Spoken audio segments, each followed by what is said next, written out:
So, very good afternoon and good evening to few, everyone. So, we welcome you all to this today's session of TEKTiTE 2026 e-pitching on digital healthcare. So, let us start with a simple question like, how many of us have used a digital health service in the past year? Maybe a fitness tracker, a teleconsultation, or even an AI powered health app. Now imagine this. What if healthcare could predict illness before symptoms appear? What if diagnosis could happen in seconds, not days? What if care could reach anyone, anywhere without the limitations of geography? So that future is not ahead of us, it's already being built right now. So my name is Dr. Medha Kaushik, and I'm delighted to be your moderator for today's session. Uh, so Taking a step back from the moment, for decades, healthcare has largely been reactive. We get sick, we visit a doctor, and we get treated. But today, we are witnessing a powerful shift from reactive to predictive, from generalized to personalized, and from hospital centered to patient centered care. And what's driving this transformation is the technology. So, AI that can detect patterns invisible to human eye, genomics enabling precision medicine tailored to individuals, sensors and wearables, digital therapeutics. So, this is not just innovation, it's basically a redefinition of healthcare. And what makes today even more exciting is that this transformation is happening everywhere from Germany to South Korea, Australia, India, China, Canada. So, innovation is truly global. So each ecosystem brings its own challenges, insights, and solutions, but they're all united by one goal: to make healthcare smarter, faster, and more accessible. So, because at the end of the day, digital healthcare is not just about technology, it's about patient getting diagnosed earlier, a child receiving timely care, doctor making better decisions, and communities gaining access to healthcare they never had before. So, that's the real impact. And that's exactly what today is about. We are not just listening to pitches, we will be witnessing ideas that could shape the future of healthcare. Each startup we will hear today is tackling a critical problem, from AI driven diagnostics to mental health platforms, from privacy conscious monitoring to digital therapeutics. So, as you listen, I invite you to think which of these solutions could scale globally, which ones could transform patient outcomes, and where do you see opportunities for collaboration. So each presentation will be for 6 minutes of pitch time, followed by a short 2 minute Q&A. To ensure we stay on track and give equal opportunity to all, I may gently step in to manage time. So with that, we are ready to begin. And with this, I would like to invite our first speaker, Mr. Ali Ahani, founder and CEO of SexSmart from Germany, and he will be presenting on AI genomic platform. So, Mr. Ahani, stage is yours. Hello, everybody, and thank you to having me here. Let me share my screen. Uh,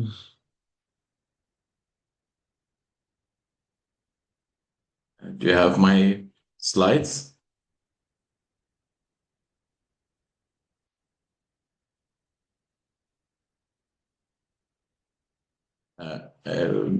Do you have my slides? Yes, we can. Yeah, we Okay, can see. okay. So, my name is Ali Ahani from Düsseldorf, from Germany. And today I'm going to introduce you SigSmart, where genomic meets the future. SigSmart is a clinical genomic platform that utilized AI and clinical guidelines to standardize genomic data interpretation. And we are trying to facilitate this huge challenge and bottleneck in genomics. Let me be more precise. Imagine when a patient with suspected genetic disorder comes to clinic. In most of the time, the first option for such a patient is DNA sequencing and read their DNA codes into a large and huge amount of text file. Sometimes a text file over 10 or even 20 gigabytes of ATCG codes of DNA. And extracting insightful and actionable clinical report is vital for patients. to be used by the genetic counseling team and prepare a treatment and diagnosis plan to manage the family. During the last 3 decades, reading DNA and sequencing the DNA getting cheaper every day from $3 billion in 19s to less than $200 and only in 3 days right now. But the interpretation is still time intensive and require a huge amount of expertise. It's the most headache part of the genetic diagnosis. And as I said before, hundreds and tens of gigabytes of raw genomic data should be interpreted in one sheet of clean clinical reports. In a word, genomic data interpretation is slow, costly, and expertise dependent and inconsistent. But in SIGSMART, using our AI-powered and cloud-based platform, we make it faster, cheaper, and more reliable with less uncertainty. Uh, Analysis the data is expertise barrier. Every lab should have a team of bioinformaticians and expert variant interpreter that are not available anywhere. And training such a person takes long time. And this is the most challenging part for most of the laboratories. It's time intensive. Sometimes interpretation of one patient takes over a week or even sometimes for 2 weeks. And uh, something like 30% of the genomic variants that have been detected in a patient remain as uncertain. That means nobody can categorize them into pathogenic or benign. Nobody knows whether they're causing disorder or not. And that's all, more than 1/4 of the case always remain undiagnosed after genetic testing. And another problem is that the results are inconsistent between different laboratories. In SIGSMART, we have created a user-friendly interface that reduces the needs of bioinformatic expertise.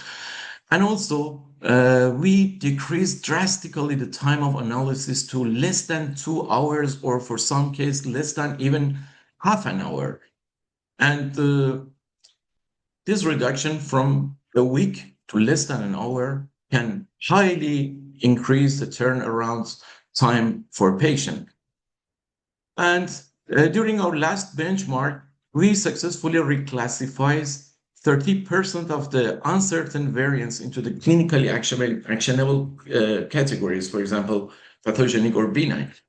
And also, we increased by 13% in resolving the undiagnosed cases.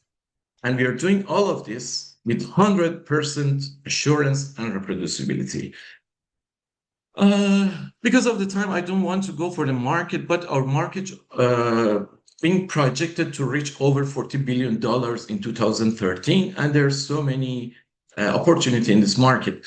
But for now, regarding the mode of collaboration, we are actively seeking for strategic partnership and investment in our platform. And beside that, we also have opportunities for clinical research and bringing the real world data into SIGSMART to make it even stronger.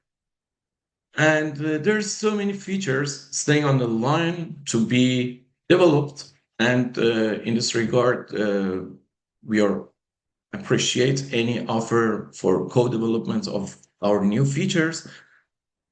And the most important part, commercialization. We are finalizing the platform and planning to go into the market in August, or at most into the September. In September. So if there's any offer for helping us in commercialization, we will be appreciated a lot. Thank you for your attention. And this is my contact information. and I would be happy to stay in touch with all of you. Thank you so much, TEKTiTE, and everybody. So thank you, Mr. Ahani. It was a great pitch. So there is a question for you. What is your IP strategy? Happy to explore co-development partnership opportunities, and they have a foundation dealing with genomics and precision medicine. So it's from Eves Ziba, Synthesia. Happy to explore. Regarding our IP strategy, everything remains under our company in Germany, and we can deal in different manner. For example, revenue sharing or even equity sharing for the new partner. But the details should be discussed in more detail in one-on-one manner to see what can the new partners bring onto the table and what we already have to make a deal around it. Yeah. So another question from my side. So what, like, since you are using this new method, right? So how does your platform improve accuracy as compared to the traditional genomic analysis? And what will be the primary target markets? Okay, I remember 5 years ago we won a tender from a rehabilitation organization to perform 3,000 exome sequencing for their patients. At first, everybody was happy we're gonna be rich, but soon after we realized that analyzing and performing 3,000 genetic tests is not easy; it's nightmare.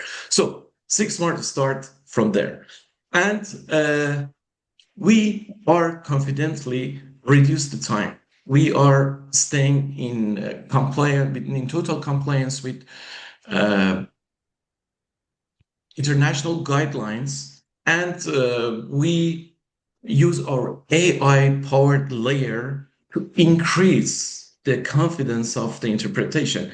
You know, most of the laboratory nowadays doing this manually in a huge Excel sheet with hundreds of thousands of rows and hundreds of columns to full of different data, and they need so many supporting evidence, they need so many article papers, data sets, and different databases. We gather all together in one platform, and I can call it a total solution for any geneticist.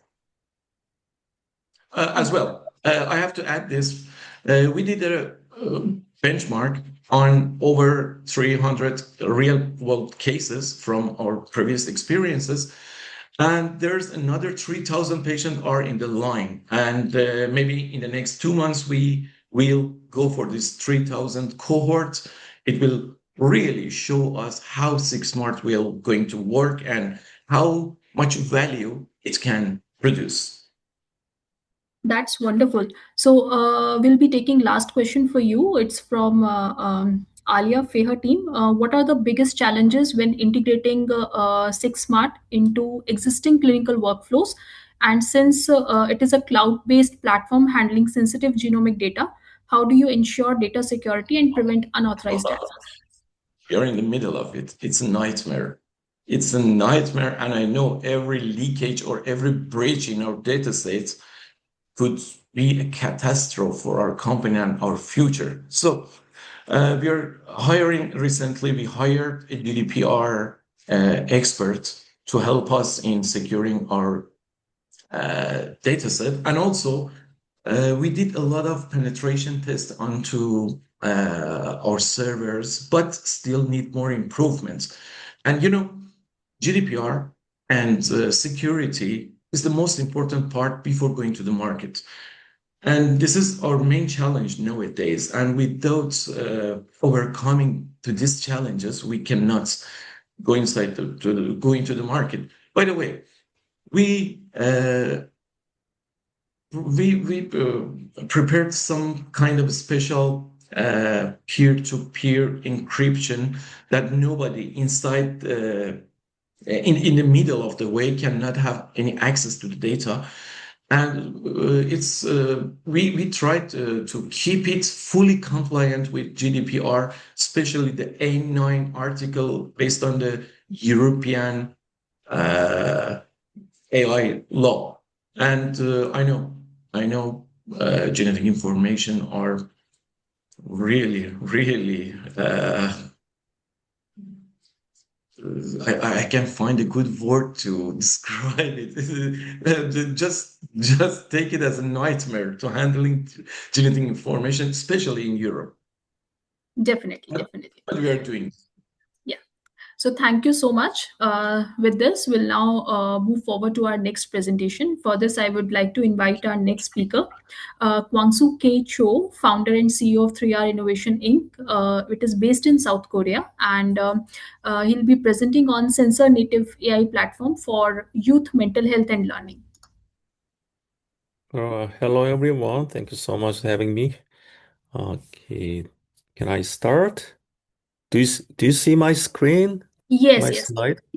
yes. You can start. Okay, all right. Okay, right. So, do you guys know, hundreds of millions of kids talk to, AI about their, suicide every week? Is, kind of this is the, problem we want to solve. So we use, general devices like your smartphone, tablets, PC, laptop, these things. No special devices like, even smartwatches. We don't use them because, just a handful of kids use them. So we developed the sensor technologies to detect, mental health conditions in everyday context out of, hospitals. So that they can, they don't need to go to the clinics. Okay. So you guys know, the youth mental health is really serious, especially after COVID-19 is a disaster across the whole world. A more serious problem, mental health professionals just rare, right? In Korea, there was a news article about a couple of years ago. It takes about, 7 years to meet, you have to wait to meet with, a child psychiatrist. In the UK, it's a lot more serious, right? So in the US, it's a kind of a kids mental health. It's kind of a national emergency, right? Because the the problem is not just kind of a, the shortage of, mental health doctors. The real problem is kind of the way of understanding, diagnosing, kids' mental health problems. 'Cause if your kids are younger, you cannot even ask, fill out the questionnaires, right? You cannot even ask questions. Their parents should answer. If their parents is gonna, have jobs outside, right? They don't know, right? This is kind of the practice we really want to solve, right? So this kind of a traditional mental health assessment, there are like observations, self-report questionnaire, or parent report.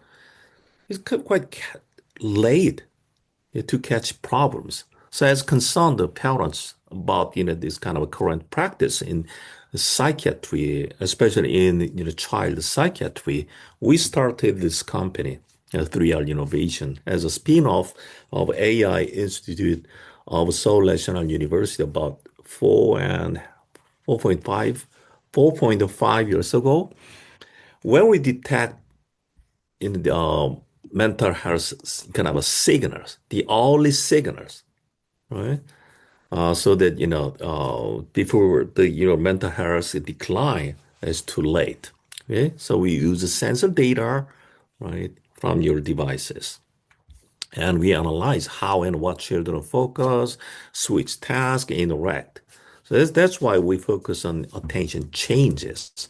the attention changes, in everyday life are first signals, mental health decline. It indicates your interest change, your ADHD issues, mental health issues, even, learning issues. Okay? But the, attention signals is too subtle. That's why we built this kind of a technology. We named it as Dr. Simon, as homage of my grand advisor.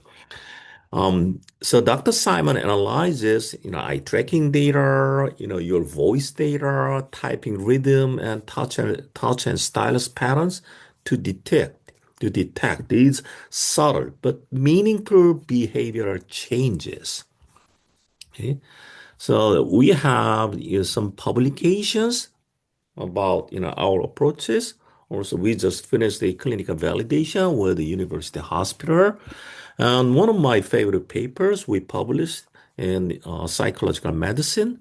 It shows your stylus pen use. So while you're writing with your stylus pen, it indicates your depressive symptoms. Okay?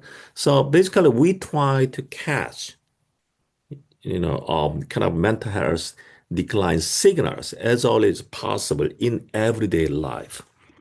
We are complied with the GDPR, is almost done. It took really, really long time.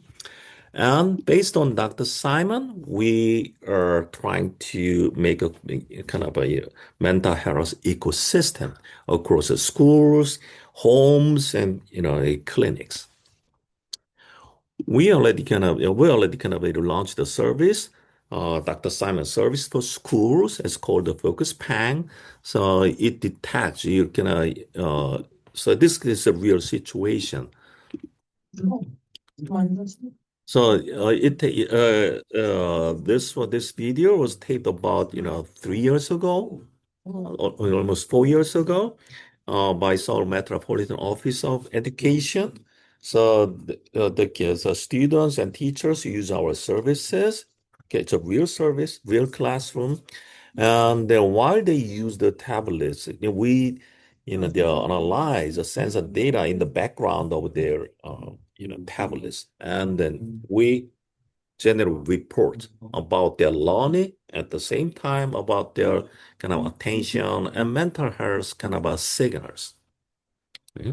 This is quite a different from traditional healthcare approaches because we focus on young people and most of them are in schools. We go to school and we measure, we assess them, and we help them. Kind of a school-based mental health care program we are building. So one of the examples and the Yes. teachers love is this kind of graph. So it shows kind of real-time live engagement, whole class, minute by minute. So that the teachers can understand the kind of the whole classroom level, attention, and they can change, they can improve their teaching tactics. Okay. So this is the way of kind of people accept our technology instead of arguing. I will say, great, you accept it, you buy it. Okay? We this year we are serving about 500 thousand users across the 1,200 institutions. We made about last year we made about 2 million US dollars as revenue, and this year we expect about 3 million. And we are launching, this month, we're going to launch a new service based on Dr. Simon technology for families. So basically, this technology use, the private uh, devices like, personal smartphone, personal, computers, a MacBook, not out, not the school computers, okay? Home computers. That's the project. So we generate this kind of report for parents, so that parents can understand their children's interest, how they respond to with stimuli and the smartphone, and so what kind of experience they're having. Okay, so that the parents can understand when they give praise, when they give encouragement. And also, we Yeah, just finished we are kind of running out of validation. time. Could you please wind up in 30 seconds, please? Okay, so this is the same thing. We do, things for, clinicians. This is a clinicians report, weekly report, so that they could, get objective data from their patients' everyday life. Okay, and we generate this kind of things from, the patient devices. So we are kind of, we're from Seoul National University. We consult the parents, but, from cognitive science to real-time AI to digital psychiatry. But we're not just in the technologies. We are parents. That's why we focus on youth mental health care. Thank you. So thank you so much for this very interesting presentation. And we have two questions for you. So first one is from Eve Ziba. Many thanks for the pitch. How many languages can Dr. Simon speak? How long does it take and how much does it cost to test diagnose one kid? Do you rather target schools or psychotherapists? Okay, one by one. Okay. So Dr. Simon doesn't speak anything. It's an assessment platform. So it collects sensor data and it process the sensor data on device, okay, because of GDPR thing. And then it generates the intelligence about your, learning issues, attention issues, and mental health issues, mostly kind of ADHD, depression, anxiety. Okay. And that's the question. And what's the second question? So how long does it take and how much does it cost to Okay, how long does diagnose? it take to understand the pattern of, right? For example, ADHD, right? Um, it has two answers. We argue we could detect quiet in a, short time, like in an hour. But, from clinical perspective, you have to wait about at least kind of a 16 days, something like that, 3 weeks, this kind of a thing. So, we're quite fast, but we support the clinicians. Okay. So we have to follow their guidelines. All right. And we have a next question from Shruti IP Bazaar. She's saying, like, great insight and indeed an urgent need of the hour. Parents are struggling to reduce device usage among teens, but the very solution here seems dependent on device usage patterns only. So, one of the major factors causing the problem of mental health is social media. So, how are you balancing between the approach of usage of device for social media versus usage of device for diagnosis? Okay. That's a really great question. Um, so basically, our sensor technologies use how you interact with the smartphones. So how you click, how you swipe, and how long do you look at, okay? And we also we use this data and combining, their kind of a social media data or their kind of a phone data, these things, okay? But we mainly use sensor data because privacy regulation issues. So sometimes we are not allowed to use your, social media data. Okay. Okay. Um, actually one of our first paper is about smartphone addiction paper, kind of formally called internet gaming disorder, and we found your kind of the touch and kind of even keyboarding patterns and eye tracking patterns indicate your impulsiveness. So we have another question in the chat box, but since we are running out of time, I request you to please reply in the chat box itself to Dr. Miraj Khan. What is the accuracy and sensitivity of the diagnosis or pattern recognition? Meanwhile, we'll move on to the next presentation. So please reply to him in the chat box, or if we Okay, have, okay. then All we right. can. Thank you so much. Thank you so much. So, for next, I would like to invite our next speaker, Dr. Shifali Gupta, BT officer from QIMR, Berghofer, Australia. She will be presenting on pediatric healthcare with AI sleep disorder diagnosis. Dr. Gupta.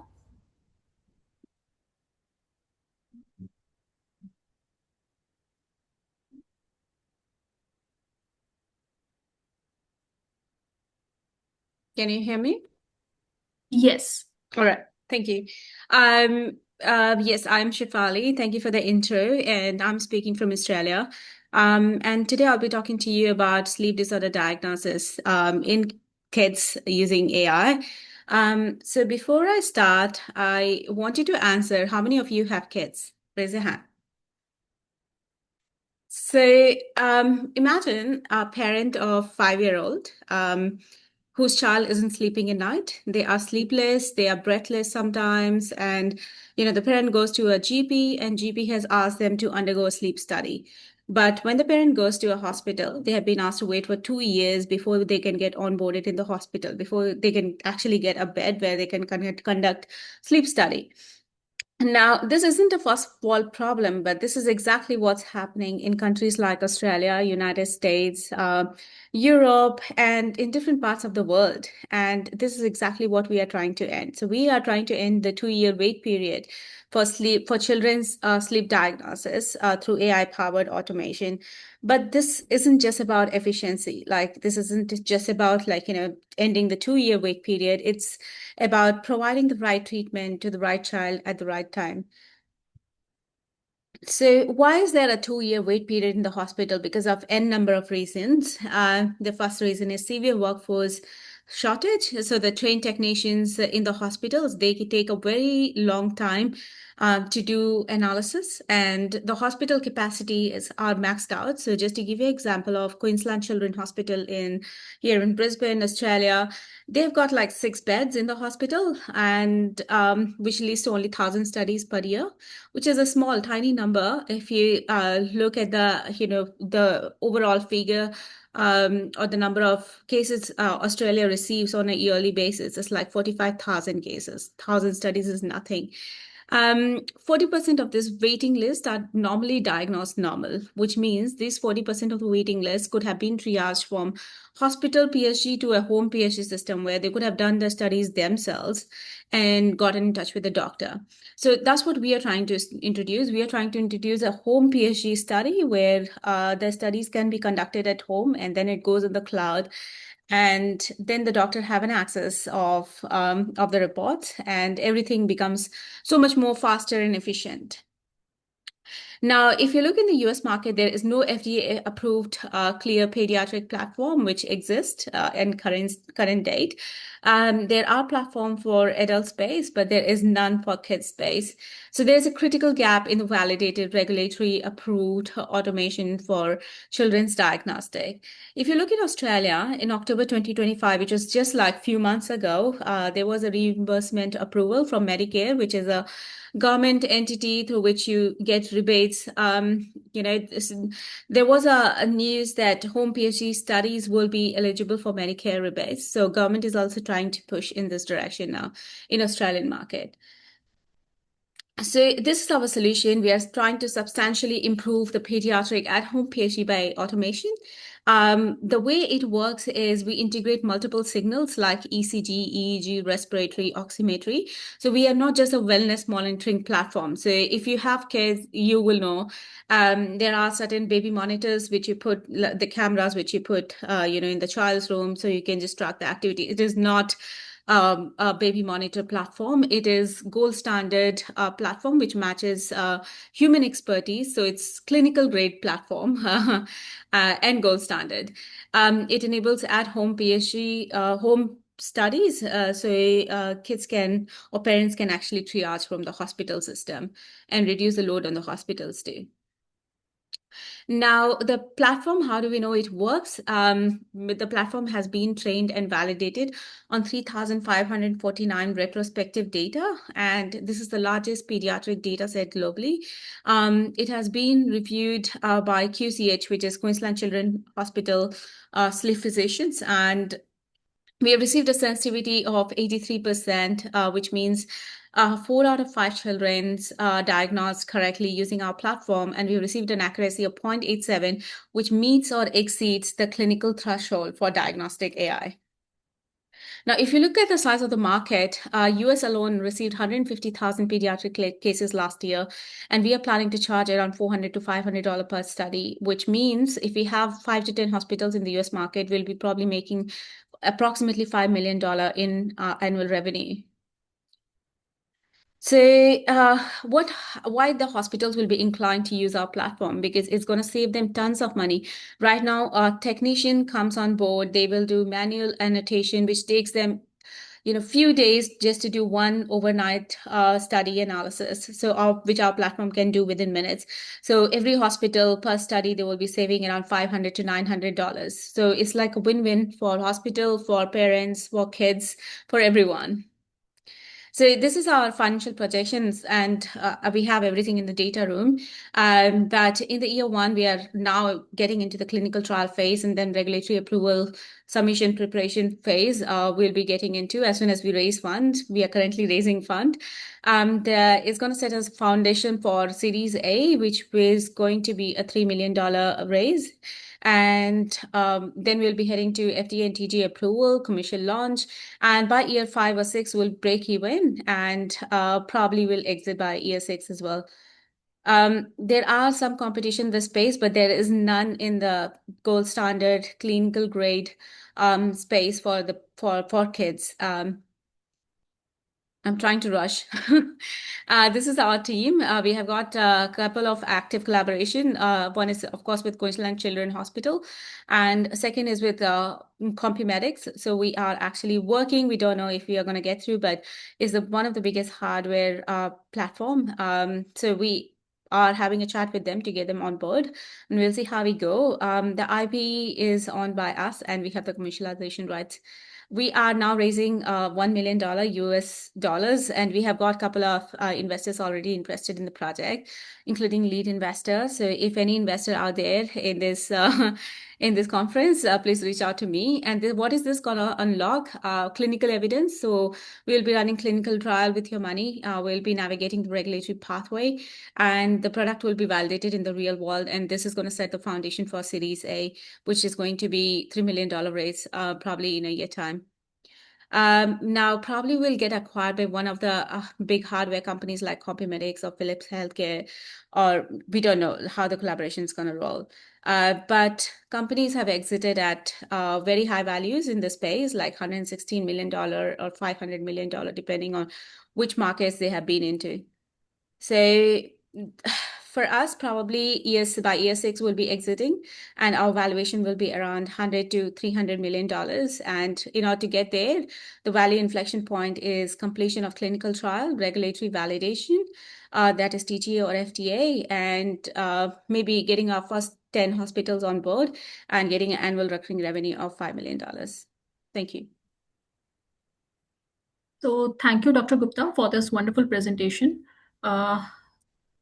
So there is one question from my side.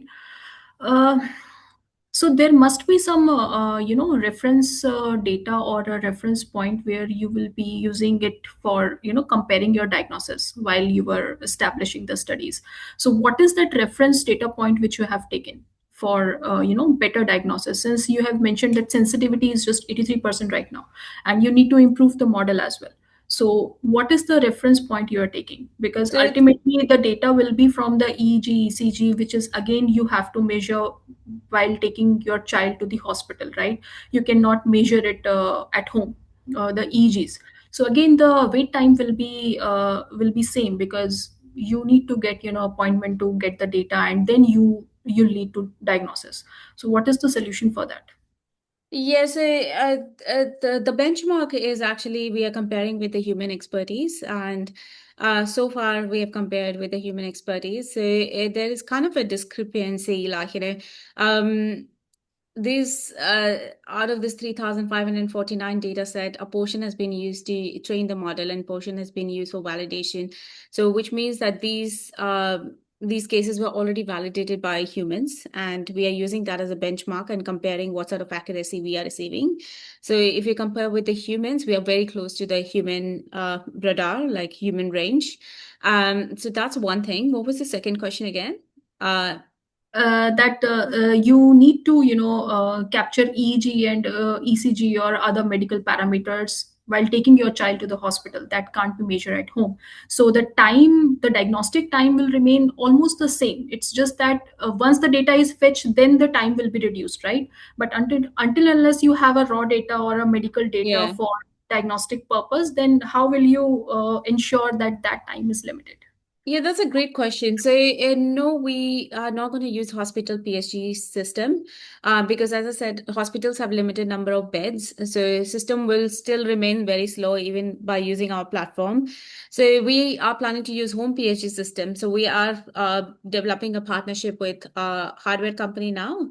And with this hardware company, I mean, the hardware company does have a product which can be used as a home PSG system.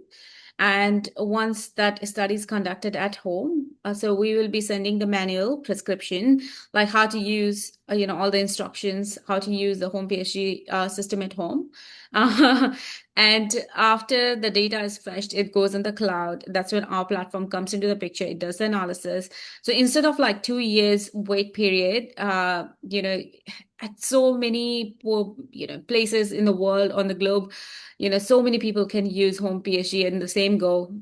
So you don't really have to queue up to get onboarded in the hospital, if that makes sense. All right. So we have two questions in the chat box, and I request you to please answer them in like 30 to 40 seconds. First is, what is your IP moat? And second is, do you have already some traction with investors? Yes, with the IP mode, yes, we have done IP landscape, and now we are in the process of filing a patent. And this is going to be about the algorithms, which does the manual annotation studies and shorten the time period and reduces the workload for the technician. If I have a traction from investors, yes, we do have traction from US investors and also from one or two Australian investors. We have secured our lead investor as well. So if you're interested, get in touch. All right. Thank you, Dr. Gupta, for your wonderful presentation.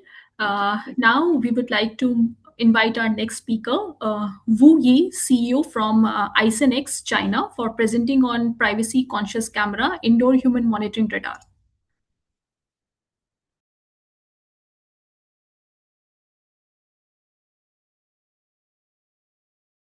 Okay, sorry, I was just mute. So, can you see my screen?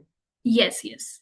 Okay, so let me start. So basically, I want to introduce with you a very interesting technology we are doing, and also a very interesting product. Basically, we call it privacy camera. Yeah, actually, everyone know camera, right? So we have cameras everywhere, and just one big issue for camera is about the privacy.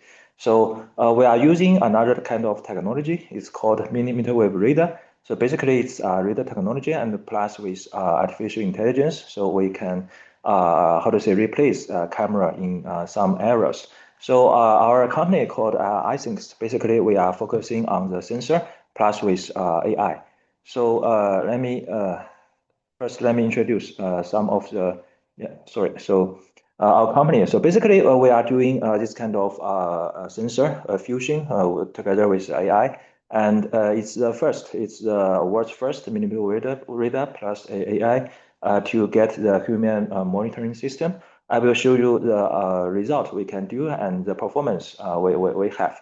So our key point is that because of the privacy standard in the way, so when people need monitoring, for example, like the elderly person, so for there are some kind of falling, some kinds of regular living. So basically, people are don't want a camera to see him every day. So other kind of things, we also have this kind of from healthcare, from smart campus, also from smart home. So basically, the camera used everywhere, but in home maybe it cannot be used. So I want to introduce a very interesting technology. So basically, you can see here, this is a key this is a key result we have. We are using millimeter wave radar. So basically, this is what kind of cloud points millimeter wave radar can get. So we can only get less than 15 points, 50 points for each frame. And what we are doing is that we are using AI, we are using artificial intelligence to recognize first, this is a person, and then what he's doing with this kind of 16, we call it 17 points to stand of the gestures. You can see, for example, like when he's falling, we can give alarm when it's red, and when he is lying down, yeah, as well as when he's sitting down. So basically, this video is just for compare. So we are only using 4x4 reader, so we can only get this kind of data, and we can provide you this kind of result. So what people are doing. Also, this is a scenario where room there's 5 person. So actually, we can see each one. So what he's doing and what his status, but we only get all these kind of cloud points. So this kind of way you can keep your privacy because we don't have camera, we don't see images. Yes, we can only get this kind of very rare points, and we can using AI to get this kind of result.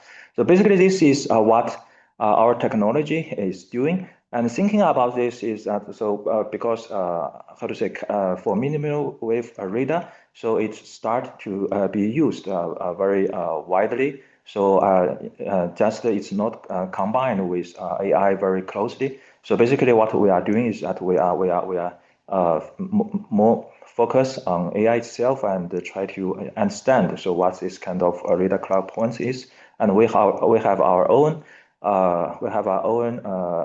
AI engine for all these kind of things. So we can recognize 8 category of actions as well as this can be used in the room and for every So this we have this kind of app. So basically in your phone, so you will see in this room, so in this scenario, what people is doing. And also we have in the cloud, we have a large language model to understand what person's behavior. For example, like if you usually get to sleep at 8 and get up at 7 every morning, and then one day, if this is not something happen, you don't get up, we will give this kind of alert as well. So not only for just you can see for the falling. So basically, we are trying to make the minimal radar as a camera. So it's in a way that you can save your privacy. So this is a kind of technology we are trying to do. And how it can be used actually, this is compared with local current radar product as well as camera. So basically, we can use it when the place camera cannot be used. And the key difference with current radar is we have all this kind of AI attached in this. And it can be used in the smart healthcare, in the sensor living, and the smart home as campus, or some of the facilities as well as industrial safety. So basically, it's kind of technology that can be widely used. And what we are asking for, basically, we are asking for every kind of collaboration, from sales channels, from customization, from commercialization participants, investments as well. So basically, we are also looking for collaboration on trying to do this kind of test bed as pilot opportunities. So so I think that's majorly the things we are trying to introduce. And we call it privacy camera because it's really trying to save your privacy, and we are using AI technology to have this kind of advanced technology can be used everywhere, in your home. So basically, that's what I want to introduce. Thank you. So thank you, Mr. Wu. One question from my side, like so is it like a single device which needs to be installed in a room, or like how does it work? It's a single device that you can mount on your roof. It's similar as camera, but it's using radar technology, so there's no hole in the device, and yes, no cameras. So what will be an approximate cost of a single device? It's around 100 US dollars. This kind of single device, plus with some of the subscription for the cloud. Because we have AI voice, we have all this kind of alert system, and it can provide you SMS message or calling when it found someone falling in the room. So So subscription is annual, or it's like monthly basis? It's monthly basis, but depends on customers. For example, like if the customer is on facilities, and it can be one time, and we can provide everything for them. So have you installed at any of the hospitals in China? Yes, we have installed in elderly healthcare facilities in China as well as the hospital. As also we have some of the customers in in US and in Australia, trying to do some pilot as well as Korea as well. Yeah. All right. So if we have any question for Mr. Wu, please let me know in the chat box. Mm-hmm.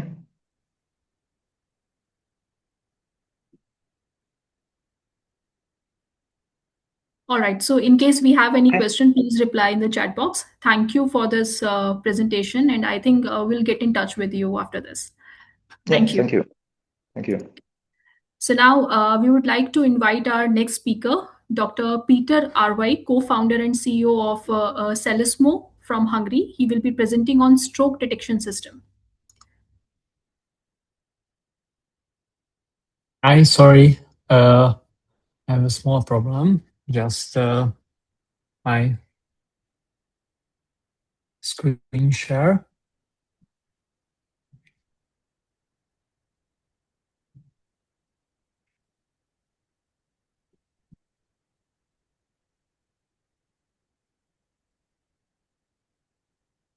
Okay.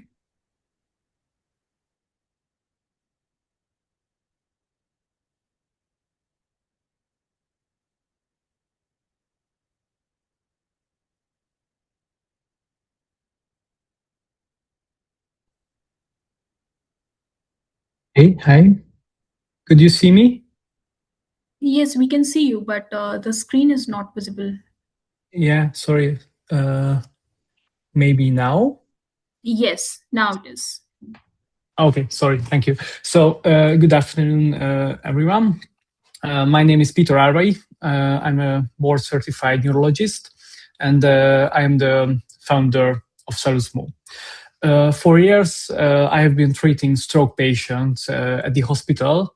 Today, I want to show you how we can stop losing them.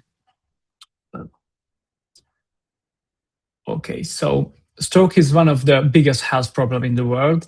Every year, 83 million people have a stroke. 1.5 billion people live with a higher risk of stroke, maybe someone in this meet.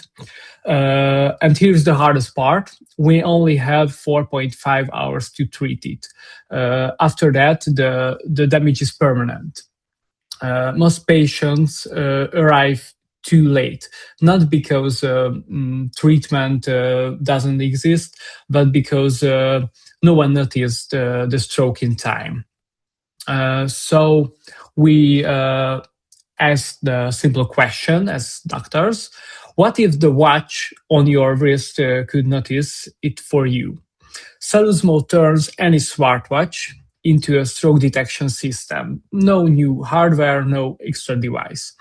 It's not a stress or wellness app. It's a physically developed technology built on real movement data from real stroke patients, and it is patent pending. Our goal is big but clear. Just as CT and MRI changed the medicine, we want the smartwatch to change stroke care and become an FDA and MDR approved global standard. How does it work? One single application on the phone and the watch. The watch continuously follows your movements, or AI learns what is normal for you and recognizes the early signs of stroke, focusing motion asymmetry. If something looks wrong, a short voice-guided check confirms it in minutes. In the stroke is real, the app alerts the users and emergency services immediately. Easy to use, no daily routine, just wear your watch. We plan to launch on the App Store in mid 2026. So today's solutions act too late. Hospital tools like Brainomics only work after the patient arrives. Rehabilitation tools only help after the damage is done. A few detection devices exist, like human sense neural alert, but they needed sensors on both wrists or only run on demand. Salusmo is the only solution that continues passive and already on the user's wrist. The opportunity is huge. The stroke diagnostic market and the wearable market will reach $300 billion by this year. There are already 150 million Apple Watch users and more other smartwatch users, nearly 1 billion first we can reach with a software update. And Apple has made it very clear. Digital health is the core of the future of wearables. Our go-to-market is layered. We start B2C in the App Store in this year, wellness app that can already save lives today. Once FDA and MDR approval arrive, we unlock full medical grade positioning. From there, we expand B2B to hospitals, EMS or insurers, and B2G to public health, because faster detection means lower cost and faster return to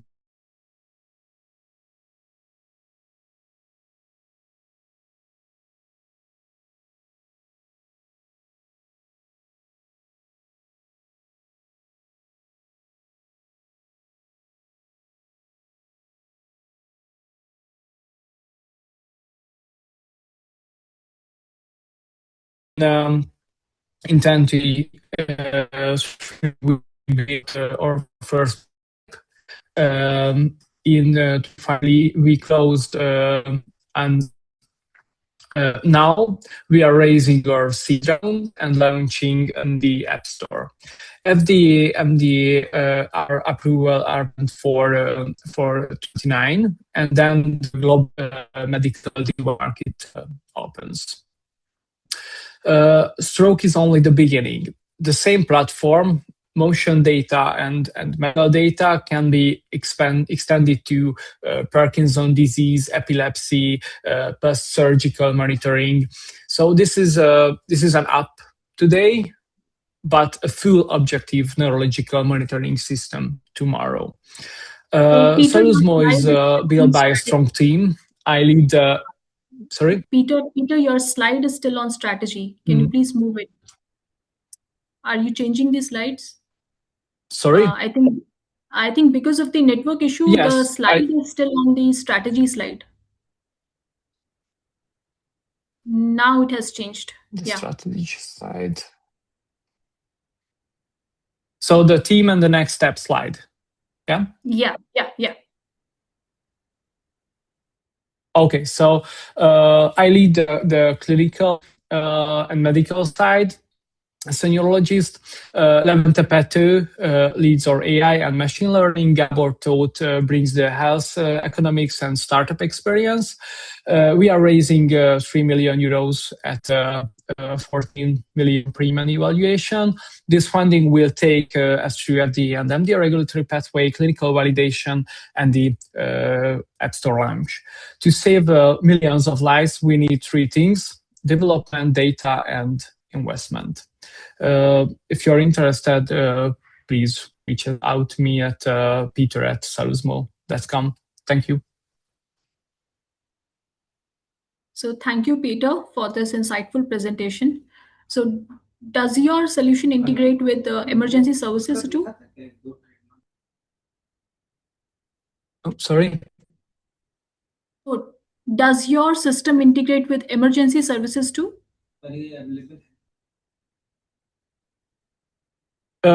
No, because we are now a wellness application. So we notify the patient and the family. If we alert the emergencies, it's a medical device thing. So we are waiting this point after the FDA. Okay. So it's basically a future plan, right? To integrate this. Yes. All right. So I think we do not have any question in the chat box. So yeah, thank you so much for your presentation. With this, Now, I would like to invite our next speaker, Gils Rufex, CEO of TEKTiTE Saal from Switzerland. He will be presenting on TEKTiTE AI, the living brain.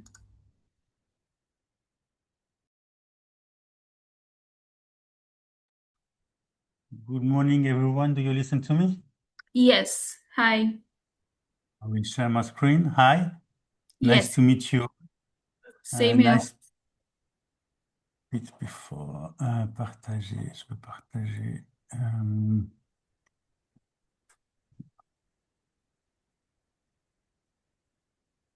Okay. Do you see my screen? Yes. Perfect. Let's start. Listen to the word, watch reaction. That's how we choose to quote our pitch about how closing the gap between strategy and execution with TEKTiTE.ai. A nurse quit. A patient waits. A board doesn't know why.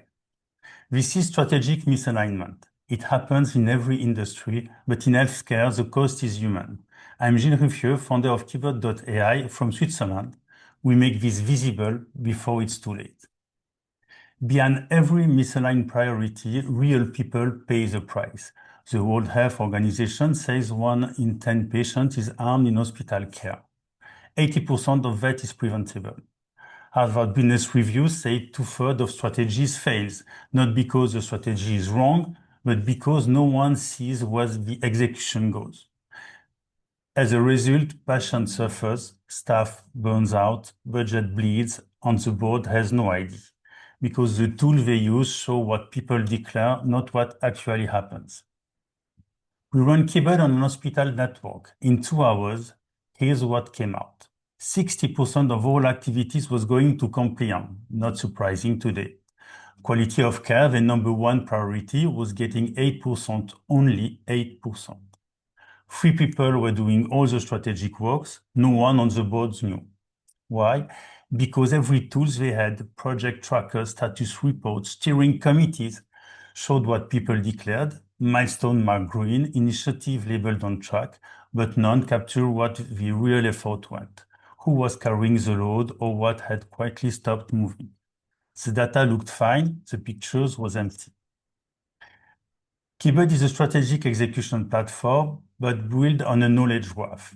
It maps your organization, who does what, when, on which goal, in which team, and compares it to what you declared, not what people say. What actually happens in real time with full context, zero hallucination. Let me show you. For this video demo recorded, we took the same hospital data and loaded in 2 places. On the left, you will see TEKTiTE connected through its knowledge graph. On the right, the same data given directly to Claude and AI as a flat document. Same information, same AI, same prompt. The only difference is the structure underneath. Watch what happens.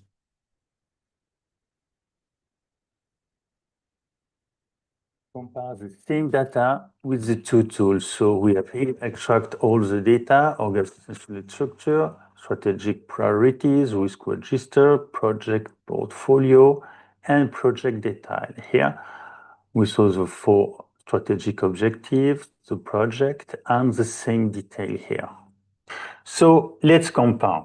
Question here through MCP Keyboard analysis, same question on the data I showed you. Here is the insight that you have on the strategic axis. Here, that's the insight that we have. We saw the problem here immediately.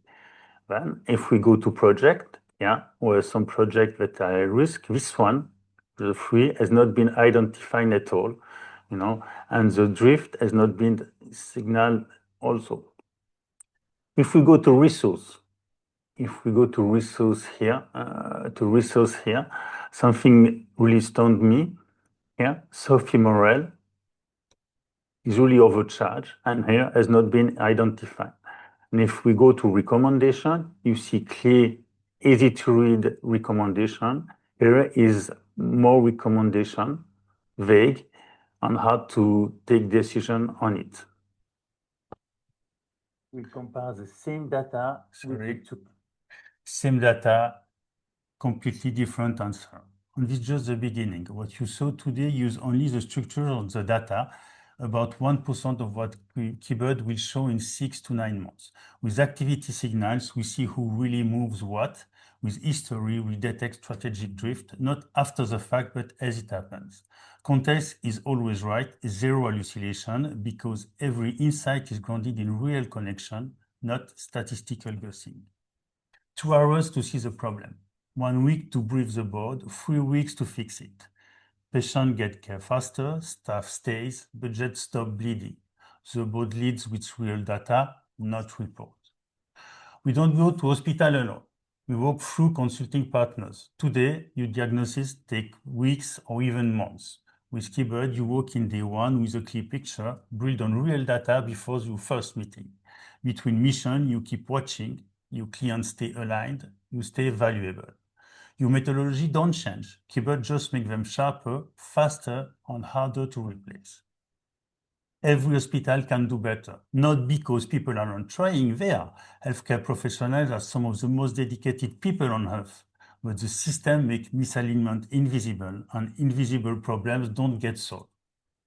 We came from Switzerland to start this conversation with you because the best way to save lives, save money, and keep your best people is to see where their work actually goes. If it makes sense to you for a partnership, let's talk. Thank you. So thank you for this presentation. So yeah, one question like, what is the current commercialization stage of your technology? So our product as a strategic execution platform is on the market for some years and used by customers here in Switzerland.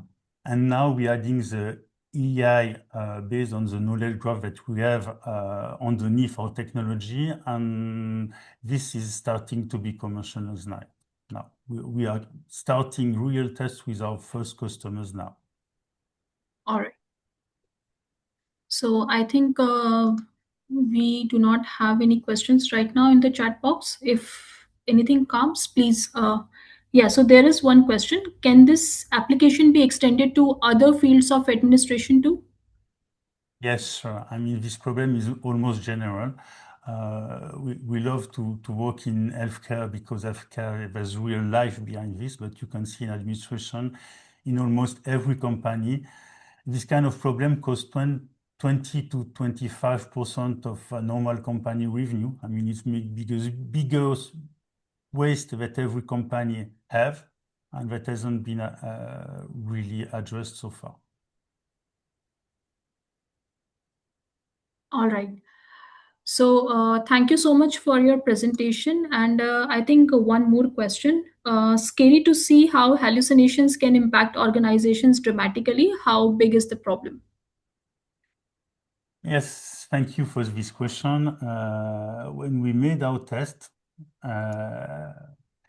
we discovered that, I mean, AI just invent links between strategy, priorities, and project that we didn't give him. And so a part of the requirement, what we proposed as a solution was just completely wrong. So, and it was only on 20 projects and 4 priorities. So imagine if you're using this on your whole hospital, I mean, you just have conclusions that just mean nothing. All right. So thank you so much for your presentation. And now we would like to move to our next presenter for today. So for this, I would like to invite our next speaker, Dr. Shivendu Prasad Roy, CEO of Pitobilo Solutions from India. And he will be presenting on preventive diabetic foot care.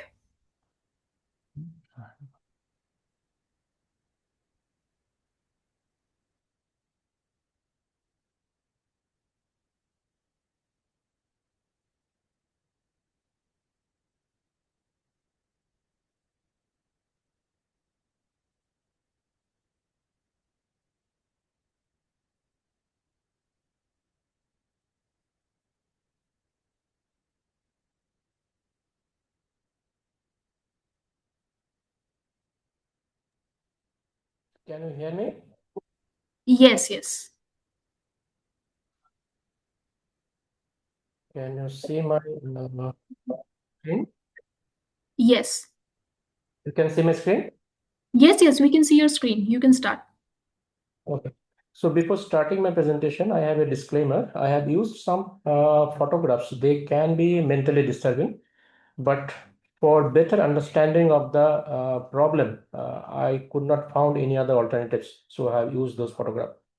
Thank you for your patience and inviting me for presenting my product and concept. So this slide is full of the natural history of a problem, that is diabetic foot, along with all the datas, available datas in India contexts.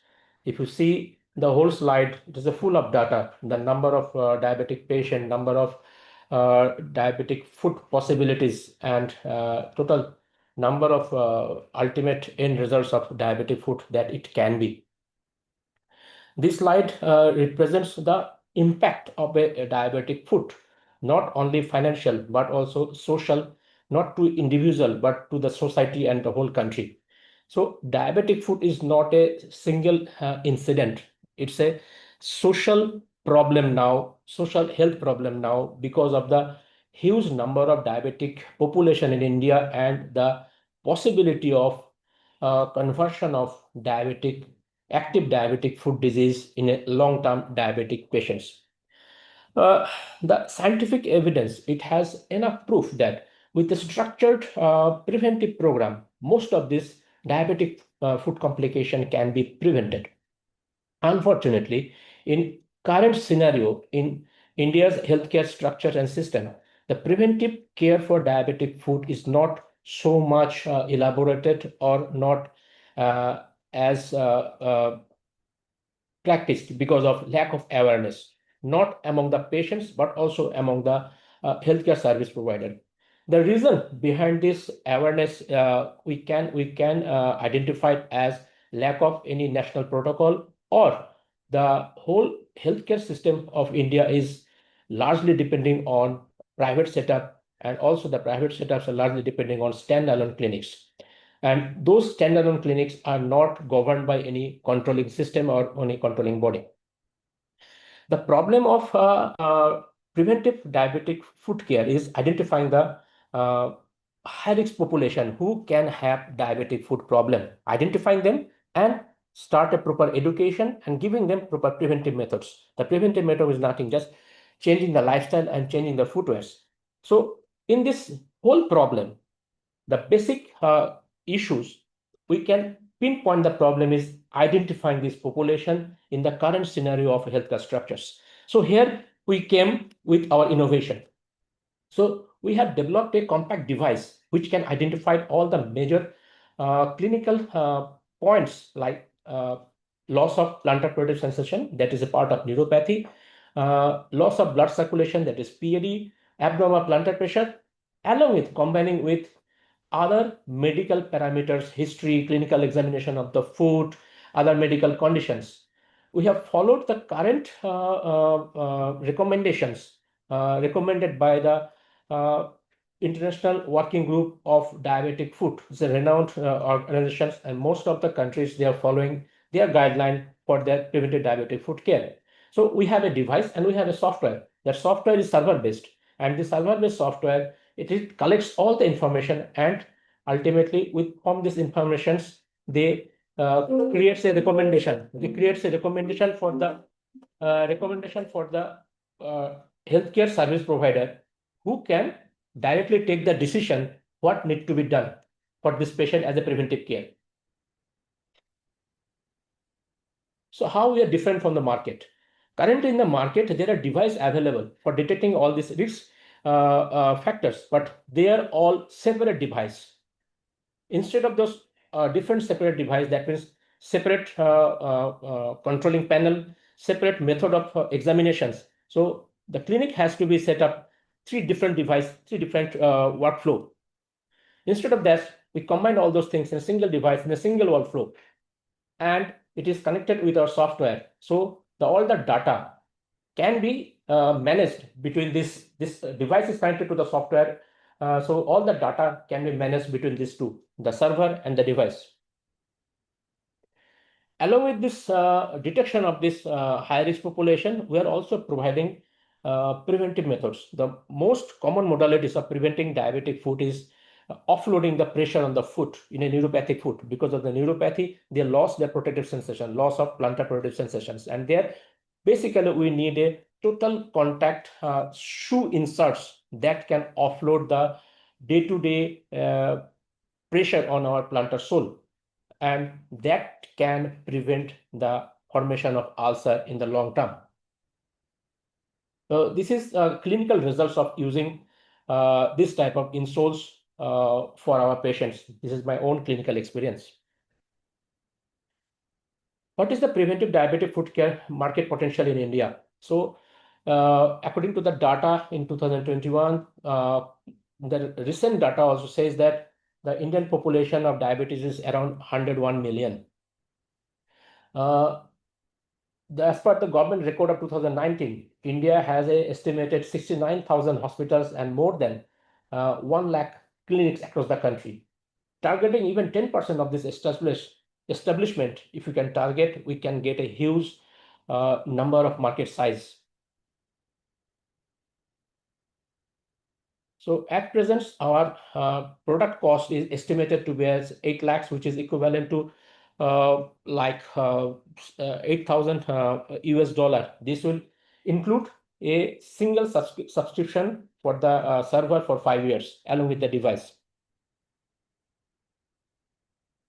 So with the strategic approach, our product can effectively penetrate the Indian market, addressing the need of millions of diabetic patients and integrating seamlessly into the thousands of healthcare facilities. So not only the Indian market, but other countries in Africa, Latin America, East and Southeast Asia, where the population background and healthcare system is nearly similar to the Indian healthcare system and population, the same product can be integrated there and we can get benefit there also. Why you should choose us? Our products are regulatory approved and IP protection process in advanced phases. We have already got one IP, Indian IP award for the process patent we have got. For the device, our application is under process. We have a single one, all-in-one device. That means a single device driver to use that will reduce the workflow load. And this will reduce the workload of the physician and consultant, because the pathway of working this device and software is so convenient that a medical technician or paramedics with a minimum training, they can do this work effectively and sound. Not only So, detecting. Dr. Roy, could you please finish it up in Yeah. 35 seconds, please? Yeah. So not only the detecting the high risk population, we are also providing the care system. We have got CDSU, that is the control body of Indian medical device. We have got the certificate for class B for both the things. We are ISO certified. Our patient care products are trademark registered. Our product is at TRL 9 level. Our revenue model can be primary source institutional customers, B2B model, selling the device and the subscription to the institutes or the doctors. We can create a subscription model. So we need fund to make this device and system available for the whole Indian market. This is a robust market. To make it available everywhere, every corner, we need enough fund for our sales and marketing, and also for future modification of the device to make it more tech savvy and user friendly. This is our team, myself and my co-founder.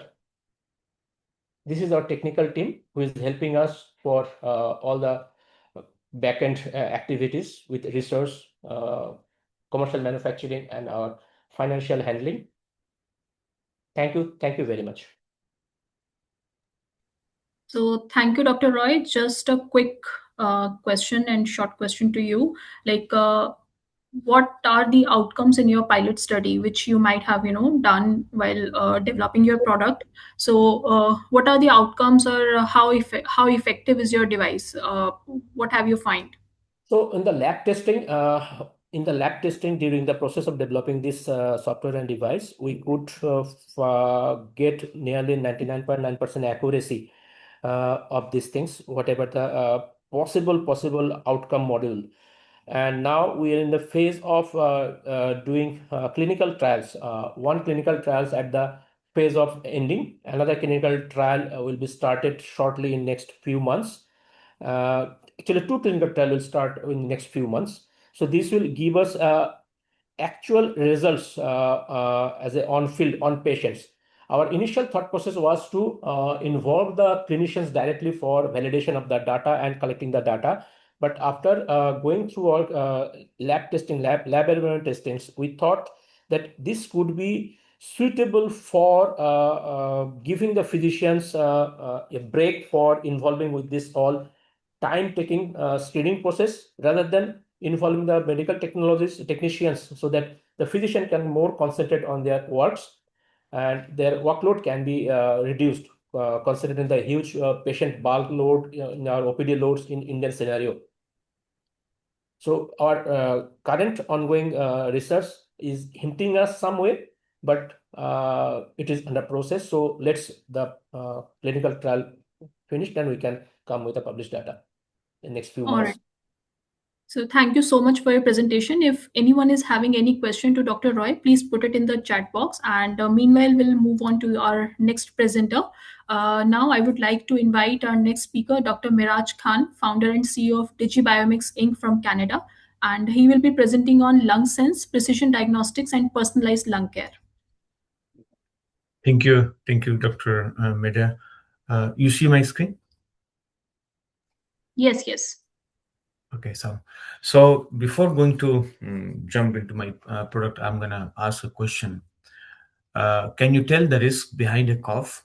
If someone is coughing, or you coughing, or your son or your parents are coughing, is it that cough is because of a cold or something more serious like pneumonia, asthma, or tuberculosis? Today, we don't know actually. Hi everyone, good afternoon. I think for you guys, I'm Dr. Miraj Khan, co-founder of Digibiomics. So we are on a mission to detect lung disease before it become a crisis. So let me share a story here. Let's meet Lucy and John. Lucy actually is in at her home. She develops a mild cough and some symptoms related to chest heaviness or coughing or sneezing. She waits weeks to see a doctor. By the time she is diagnosed, the window for early treatment is gone. Now, in a second scenario, John, who is in a care facility, long-term care, retirement home, he develops the same symptoms. But without any objective data, the nurse makes the safest call and send him to the hospital for something that could have been managed right where he was. So these two scenarios actually highlight a multi-billion dollar gap in our current diagnostic systems, and this is like global data. So, so there's a situation, a problem in our workflow, healthcare workflow. Now, if you're coming to the real problem, lung disease is one of the top causes of hospitalization. But the problem isn't just the numbers; it is the timing.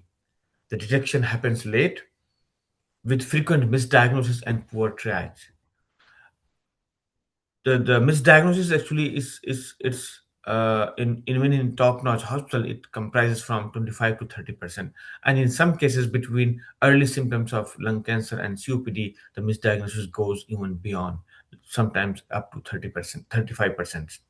So that causes over 80 billion annual healthcare costs in North America and even more in globally.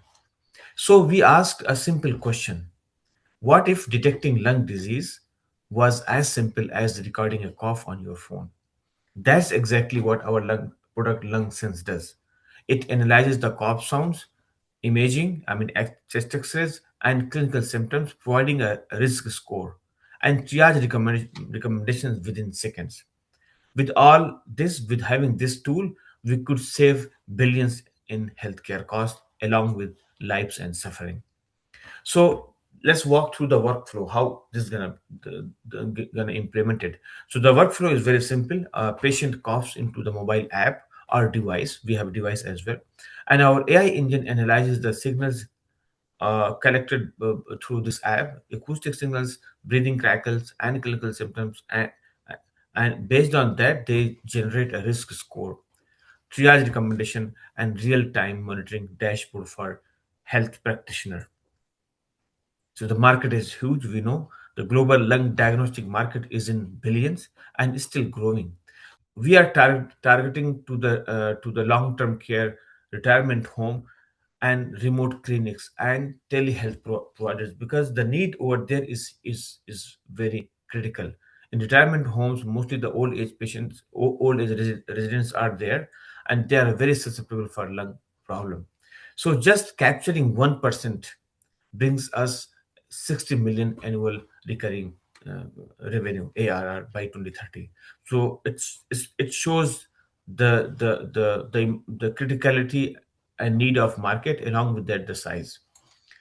We start through B2B, software as a solution for long-term care, remote hospitals, and care facilities, and then we'll expand through API licensing to telehealth providers and remote hospitals, along with future home health version where we're going to bring a device, and that could be B2C.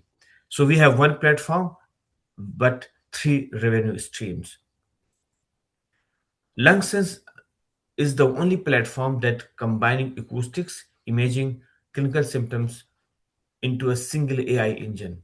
That single AI engine provide multi-disease screening and real-time triaging with explainable AI. So the REST aspect actually is the tool that was acquired by Pfizer in 2023, I think, or 2022. We already filed our provisional patent in US and Canada, and now we are kind of expanding to Indian market as well. Our team brings deep expertise in clinical research. Like I had a strong last 15 years of clinical research experience in lung space. We have an expert from clinical sides, AI, and healthcare practitioner. Our focus is to bring lung sense from lab to the market. We are getting huge momentum in our Canadian ecosystem. We secured actually around 400K non-dilutive grant from government agencies.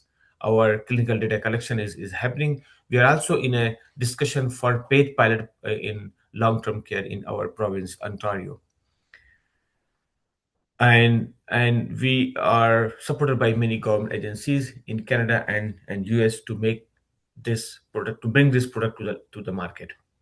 Our ask is around 1.5 billion USD. We are kind of raising this seed round uh, to move from pilot to deployment and market expansion. The best part is if we anyone if invest 50K, that immediately unlocks 200K in government funding, matching government match fundings. Government already gave us 150K as a log money. If we add 50K, it will unlock for us. So that could be an immediate 4x return for our investors. So with this, our mission is very simple: detect lung disease earlier, reduce hospitalization, and save life and cost. For that, so thank you for your time and your attention. Please feel free to reach out for any further discussions or strategic partnership. Thank you very much. Thank you, Dr. Khan. So we have a question for you in the chat box. Is Europe or Switzerland on your radar for internationalization or expansion? Yeah, so actually, we are very strategic in expansion. So our next expansion is in US, because of the reason in US the long-term care and retirement home market is huge. There are 70,000 centers in US only. So we want to expand there, and then our next expansion is Asian country, especially from India, because I'm from India and I have huge connections in hospitals. So in fact, we already started our data collection over there. So our device is already in pilot phase in Maharashtra. Definitely from there we can go to the Europe. I have one business partner in Poland, so our Europe is the third target. I mean, step number third to expand this tool. And I would Okay. love to have any connections if some who ask about the Europe market. If you have any connections networking, please feel free to let me know and we can take it from there. Sure. So thank you, Dr. Khan, for your wonderful presentation. And with this, we would now like to move to our last speaker, Sangkyun Lee, CEO from Medi IoT Co Limited from South Korea, and he will be presenting on PBM-based medical devices and digital therapeutics. Hello. Could you see my presentation? Yes, yes. Okay. Let me check one thing more. Just let me know the presentation is moving.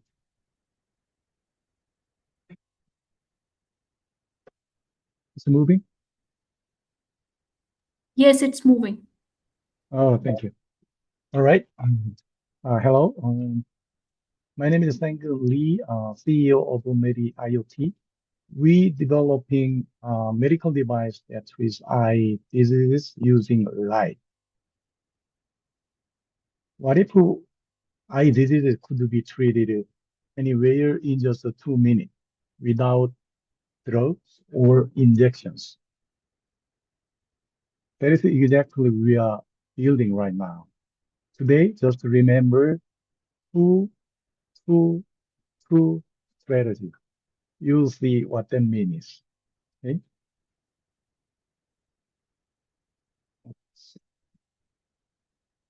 We are not just an idea. We are Korean's first PBM-based ophthalmic device company with clinical publications, regulatory designations, and ongoing clinical trials. We already have a validated science, regulatory tractions, and AI capability.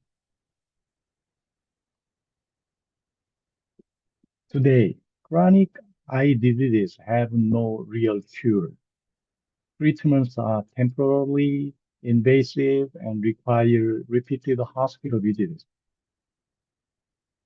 This creates a massive burden for both patients and hospital healthcare system. This is $12 billion global market, over 500 million patients worldwide. And it is growing rapidly. Aging and digital lifestyle are making this problem inevitable. This is our solution. MediEye, that is our brand name. Our solution is a PBM-based phototherapy. No drugs, no injections. Just wearable device. 2 minutes per session, twice a week for 2 months. And with AI, we personalize the treatment in real time.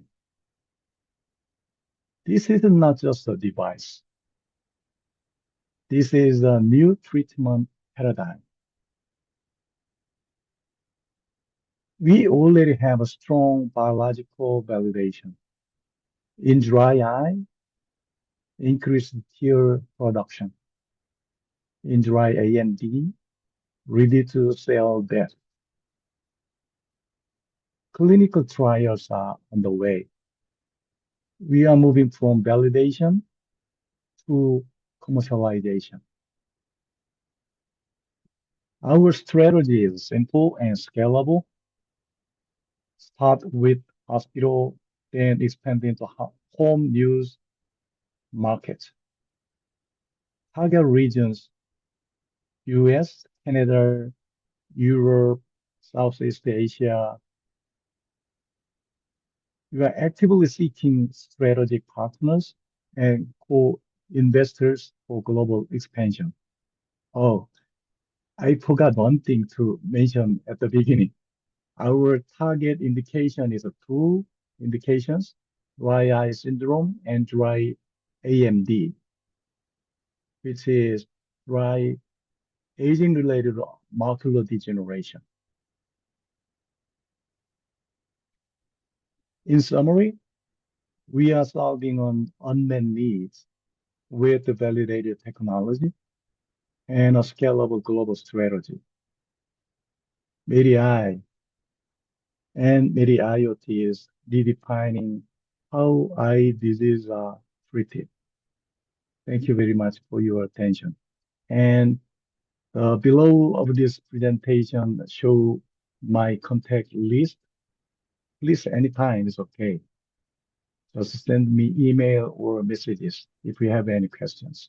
Thank you. Thank you very much. So thank you, Mr. Lee, for this insightful presentation. Thank you.